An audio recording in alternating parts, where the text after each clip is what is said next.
We're going to start off this episode of Seahawks Today with your host, WIll Ortner, with my opinion. I believe that the Seattle Seahawks are starting to look at the NFL draft and specifically meet with players in position groups that they are going to target because they already know as an organization that they are going to lose a couple of key players, specifically on this defense in free agency. Now, that's just my opinion, but I feel like it's not that crazy of one when you look at what positions the Seahawks have already had a bunch of players come in and talk to them, while also looking at who are going to be big-name key free agents for the Seahawks. I believe that you are going to see some new faces in Seattle, and I think they're going to be in key positions on the defensive side of the football. But if you're going to replace anyone, I'd rather do it on Mike Macdonald's side because you know he's going to coach those guys up and get them where they need to be. We're going to dive into some of that news and information here in just one sec. But before we do that, I got to let you know about this sweet deal that we've got going on right now at chatsports.com/cgreen. Look at the sweet Seattle Drinking Team shirt. We've got it in the navy as well as in the green. I'll tell you right now, St. Patty's Day is coming up really fast, so you need to go and grab yours today. Super affordable, only $29.99. It feels good. The t-shirt is super comfy. You're going to be the talk of the town wherever you go and get yourself one. And it's super easy to grab one. All you got to do is click the link that's in the comment section and description of today's video. It'll take you right where you need to go, and you can go grab yours today, and you can be a part of the inaugural Seattle Drinking Team. So right now we're dealing with the NFL Combine, and that's why you're seeing a ton of rumors, news, all kinds of things NFL swirling. What happens during the NFL Combine is a lot of GMs, they go out, they have a couple drinks, they have some food, and then all of a sudden they're making trades or they're making moves or they're telling people that, hey, they're probably going to let this free agent player go. And so right now you're starting to see a bunch of big news, rumors all flying around for the NFL. And some of the big news right now for the Seahawks, because they do keep it pretty darn quiet, is who the players are that they are meeting with. And right now there are three position groups that the Seahawks have really been targeting and have really been meeting with a multitude of players in those positions. We're going to start with the edge rusher position. We're going to start first with Zion Young. He has met with the Seahawks. He very much enjoyed his time meeting with the Seahawks, it sounded like. From Missouri, big kid, would definitely fill into that edge rusher role and could be a big-time player for the Seattle Seahawks. Wesley Williams is next from Duke. Now, this is an interesting target here because Williams is not going to be someone that is going to be taken on day one. In fact, he would probably be a late day 2 or day 3 guy. What I find fascinating with a guy like Williams is how smart and articulate that he is and how he can be. He is someone that could easily be added into this team and take great strides forward. Logan Fano, obviously Spencer Fano's brother from Utah, has also been someone that has talked with the Seattle Seahawks. Again, another edge rusher guy, another guy more like Williams, where he would be a day 2, late day 3 type of player. So I find that very fascinating that the Seahawks would go and interview a couple of players from these key positions because, well, the Seahawks have a key free agent at that spot, and that, of course, is Boye Mafe. Is it possible that the Seahawks are looking at some of these edge rusher targets as guys who could replace Boye Mafe because they do not want to pay him the amount of money that he is due? When I look at a guy like Boye Mafe, he's had a lot of success in Seattle, so it makes sense on why they would pay him. But also, he's one of the better free agents at that edge rusher spot. Maybe someone comes in and gives him a bag. Will Boye Mafe re-sign with the Seattle Seahawks? Let me know down below in the comment section, yes or no. Make sure that you type that out with your chest. I'll tell you right now, I feel pretty confident. That I think I know where he's going to end up. And unfortunately, I don't know that it's going to be in Seattle. When we look at the 2025 season for Boye Mafe, I'll tell you right now, it was a little bit of a letdown based on the last couple of years that he's had. Didn't get a ton of sacks. Had a bunch of tackles. Now, what is important to note is in the nerd stats, a.k.a. the pressures, the QB hits, the get-off rate, the win rate, stuff like that, Boye Mafe is still one of the best players in the National Football League at doing those things. When we look at his stat line for his career, obviously Boye Mafe in 23 and 24, when Uchenna Nwosu was injured and he got more time and got more reps as a starter, he clearly excelled in this defense, and he has clearly shown that he can be a big-time performer when he gets the opportunities to do so. So it doesn't shock me that there are some different franchises that are looking at Boye Mafe and saying, hey, we can make that guy into someone who's really, really freaking great. When we look at PFF's contract projection for Mafe, they had him at just under $50 million over 3 years. Now, that's going to be very important because that's a lot of money to pay someone that could potentially be a backup for you if he were to stay in Seattle. In my opinion, when I look at Boye Mafe, I don't see a world where he stays in Seattle, and it's not an attack on Boye Mafe. It's just more so where the Seattle Seahawks are right now. Now, there's still some time where things could happen between free agency and now. Could the Seahawks end up making a surprise cut or two? Could a potential player retire? There are multiple different options that could happen for this Seahawks team, but if it stays the status quo right now, I don't see Mafe being in Seattle next year.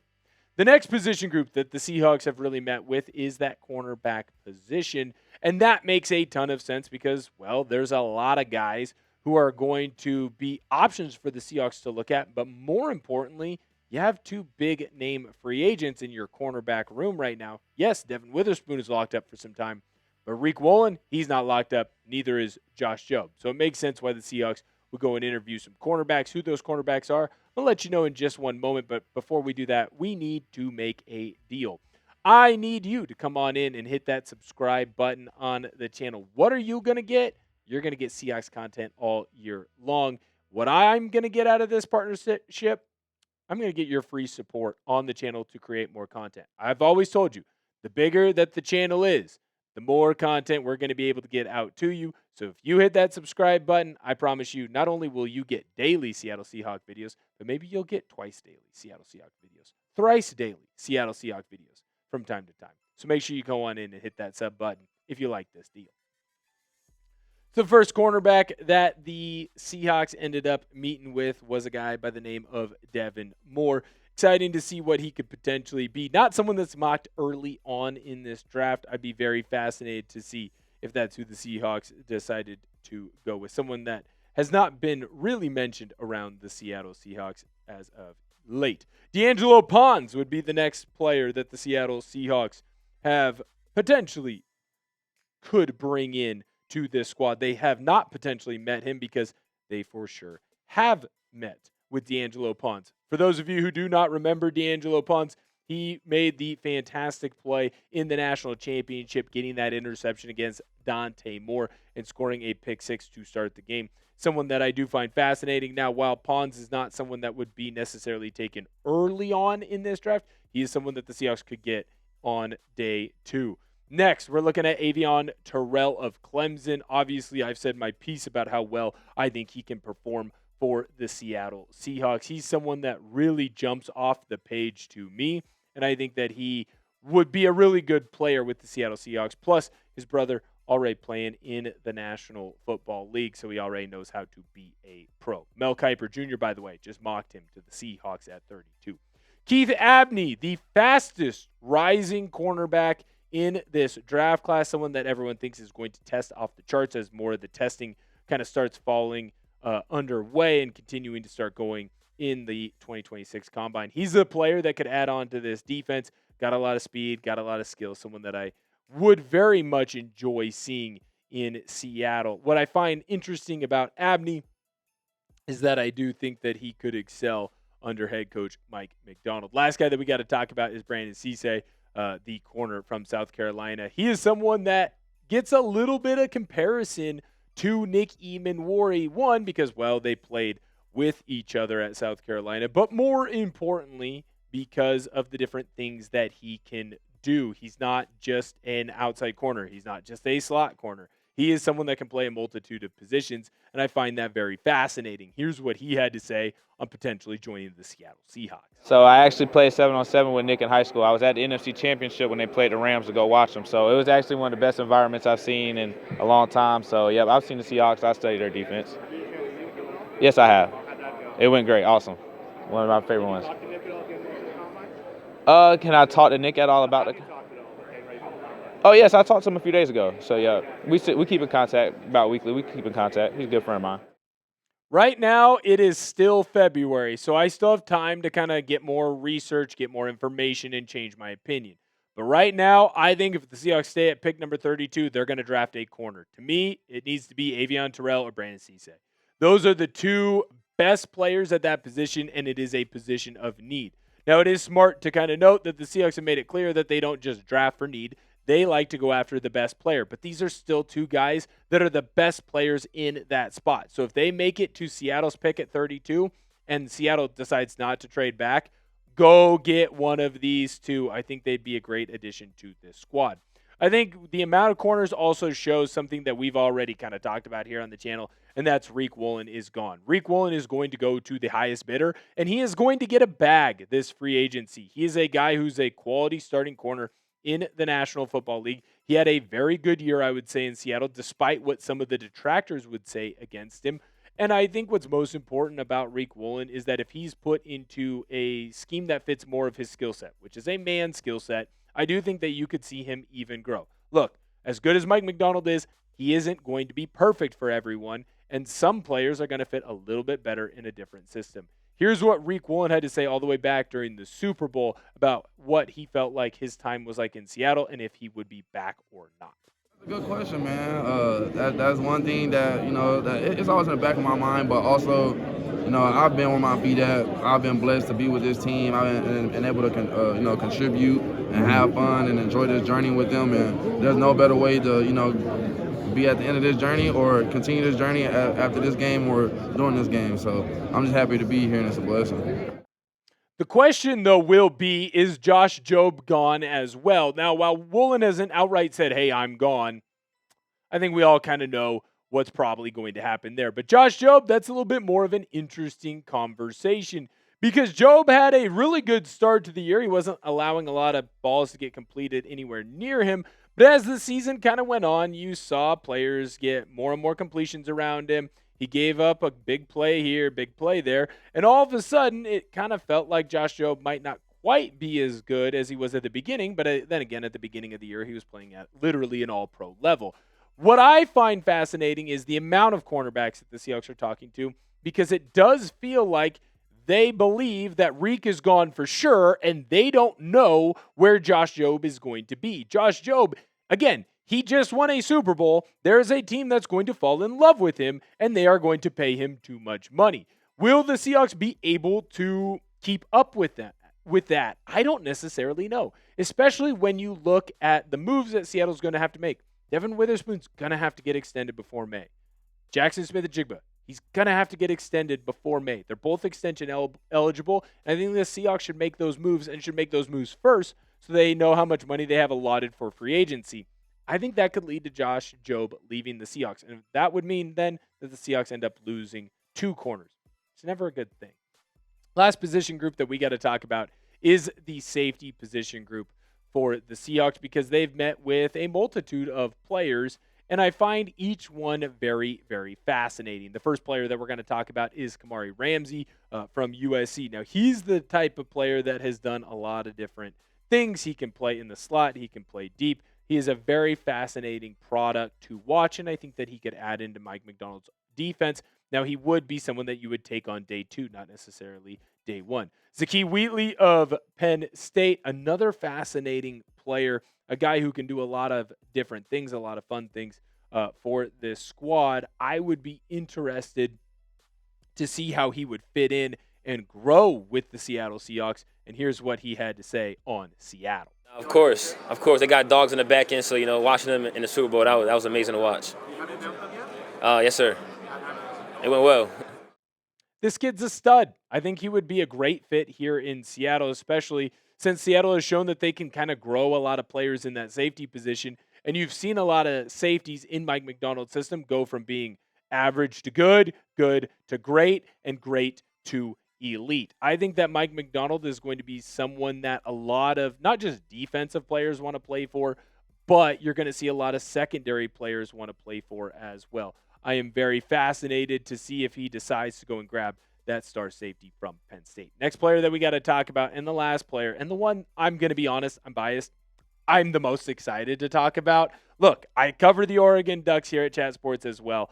I freaking love Dillon Thieneman. I think that he is a star, and I love the year that he had over in Seattle. I think that he would add greatly into this Seahawks defense, and I think that he would be able to do a lot of things really, really well. You're seeing him start to shoot up draft boards, and I think there's a potential that he can shoot up even more draft boards depending on how he works out later this week. Here's what Thieneman had to say on the Seahawks. I was able to watch that a little bit. It was very special how they do it.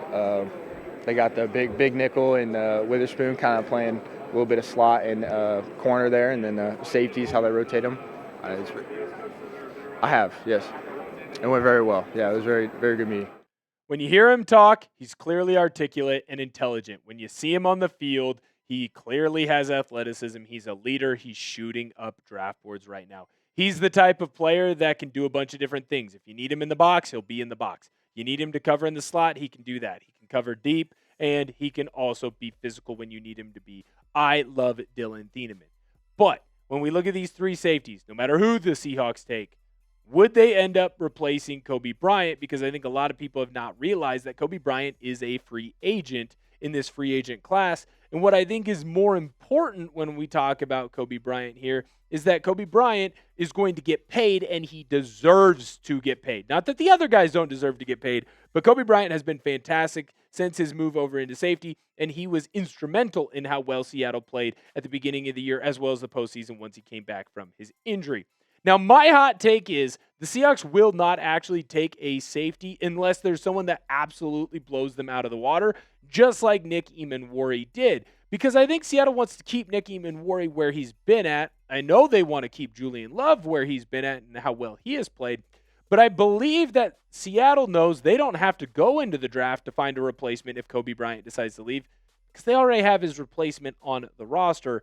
I'm talking about Ty Okada. Now, the reason why I think that Okada has clearly moved into this role is because he got a lot of starts this year to replace Julian Love when Love was injured, and then he got a lot of starts this year when Coby Bryant was injured. And you saw that when Okada was playing, he was one of the top guys in tackles. He had added himself in and got a bunch of sacks. He knocked a bunch of balls down, had an interception, and he got better week after week after week. Remember, at the beginning of the year, you couldn't even really play Okada, and yet by the end, you were able to use him to the utmost degree. I was very impressed with how well he improved, and I even got to sit down and talk to him, and I thought he was very articulate, very smart, knew where he needed to be. And I thought the more and more I watched him, hey, this kid is pretty freaking athletic. I think that Coby Bryant's going to cost too much in free agency for the Seahawks to bring him back. I think you are going to see Seattle really put more of a focus. The more that I think about it, the more I think they're going to put that focus and money in free agency towards Kenneth Walker and potentially Rashid Shaheed. So to me, if Coby Bryant ends up costing too much money, they are not going to be able to re-sign him, and they feel comfortable about not re-signing him because the Seahawks have his replacement. He's already on the roster, and the Seahawks are going to be able to keep him for a minimal price. And I think that is always going to be very smart. Who is the Seahawks' best draft pick of the last 5 years? Let me know down below in the comment section. Very interested to hear your opinion. I think it's Gray Zabel, and I think that it's pretty darn close, though, between him and Nick Emmanwori. That might be a little bit of a recency bias. Make sure that you come on in and hit that subscribe button. We've got you covered. NFL free agency, it's right around the corner. You don't want to miss out on any of that. Hit that sub button. Thank you guys so much for viewing today's video, and I cannot wait to see you next time.